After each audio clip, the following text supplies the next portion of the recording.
And next we turn to the music of resistance, and that is jazz. The genre, of course, has historically been protest music, and it's enjoying a resurgence thanks to artists like our next guest, the jazz singer Samara Joy, who won Best New Artist and Jazz Vocal Album at this year's Grammys. And Joy now joins Michelle Martin to discuss the revival of jazz in modern pop music.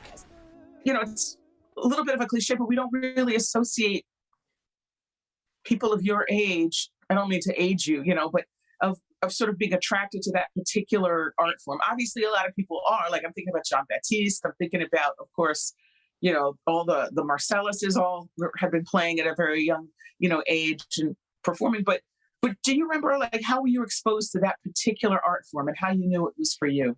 I didn't start listening to jazz seriously until college.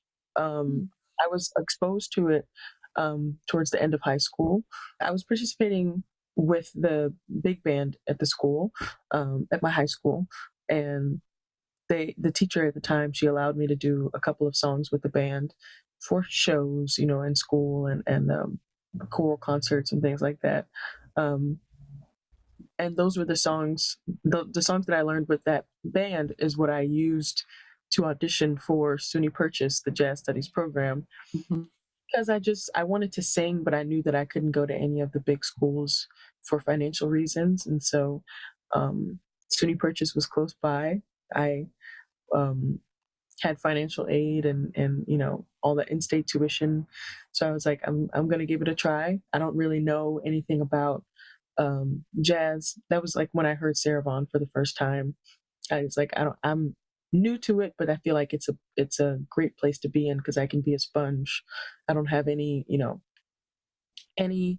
background in it that's gonna like hinder my learning or anything like that. It's just I'm open. It's like I'm taking all of the information in. So I just want to mention that unlike a number of people who are making a name for themselves in jazz, you didn't go to one of the conservatories, that you went, as you just said, to State University, New York at Purchase, and then you were in the jazz studies program there.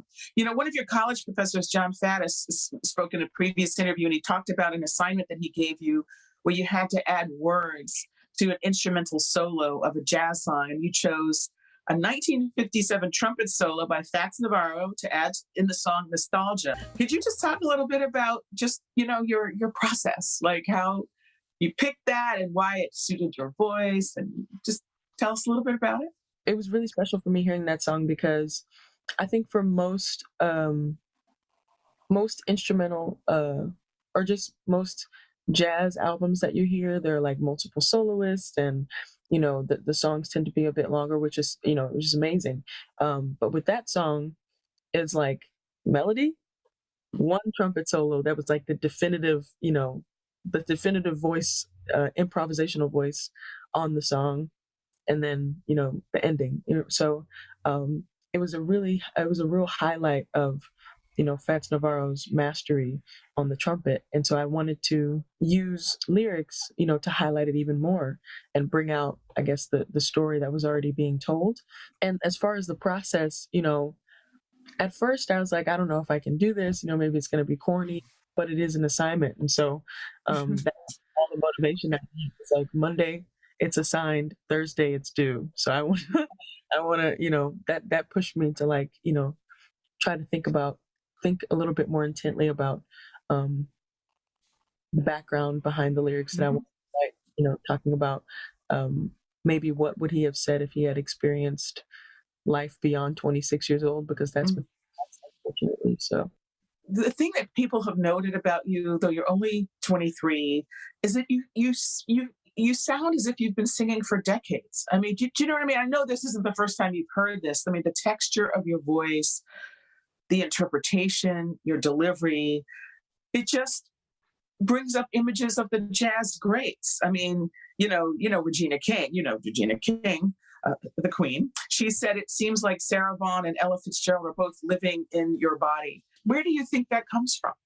Well, I think part of it definitely comes from my background in music to begin with, as far as like listening to whatever my parents, were listening to or would put on. They're both born in the '60s, and so they gave me definitely a rich musical education of all that they listened to growing up, as far as groups like Shy Lights and Heat Wave and Isley Brothers and Motown and Luther Vandross and that kind of thing. But I think it was a combination of immersing myself in that music and in gospel, as well as immersing myself in jazz. I wanted to know what it sounded like and really have it in my head, so that whatever came out whenever I sang was real. It's funny, people forget that jazz, this is even before my time, jazz was pop music. Back in the day, jazz was dance music. People did go to, like, the speakeasies and dance halls and listen to jazz. It wasn't just something you sit, quietly, and it was the pop music of the time, at least for the people that that listened to it. And I just wonder, as being so young, do you ever worry that the art form itself does not hold the place in the culture that it used to? I'm not worried, because I think that the nature of it, the nature of the music, I mean, is to progress through the artists who contribute their musicality.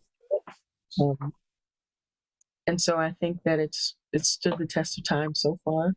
And there are many artists kind of behind the scenes, although I know them, because the jazz community is very, even though it's widespread, around the world, it's very small and everybody knows everybody. So, yeah, I think it's bound to continue. I think, being on platforms like Instagram and TikTok will definitely help to share and connect my peers with it, hopefully. But it's like I'm not feeling any sort of pressure to, like, make sure it doesn't die. It's like it was here long before I was, and it's going to continue. This heart that glows like an ember